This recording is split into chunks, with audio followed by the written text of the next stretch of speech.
అమ్మవారి చూపులు ఎంత దిశల వరకు పడ్డాయో అంతవరకు దరిద్రములన్నీ తొలగిపోయి అందరూ ఆనందమును పొందారు. లక్ష్మీదేవి జన్మించింది ఆనాడు పాలసముద్రం దగ్గర ఉత్సవం జరిగినట్టు జరుగుతోంది. నేను ఇక్కడ నమ్మి ఒక మాట చెప్తున్నాను, ఇవాళ ఈ ఘట్టాన్ని ఎవరు విన్నారో వాళ్ళకి కొన్ని కోట్ల జన్మలు తరమవలసిన దరిద్రం నశించిపోయింది. ఇది పరమ యథార్థం. అందుకని ఆ తల్లి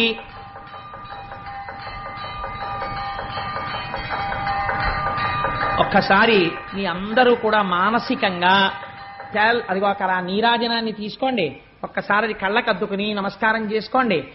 స్వామి త్రిమూర్త్యాత్మకమై దత్తాత్రేయుడై ఉన్నాడు. చక్కటి జేగంటలు మోగే ఈ దేవాలయంలోను అటువంటి పరమ పవిత్రమైనటువంటి లక్ష్మీదేవి యొక్క ఆవిర్భావము జరిగింది. ఇంకా దేవేంద్రుడికి దరిద్రం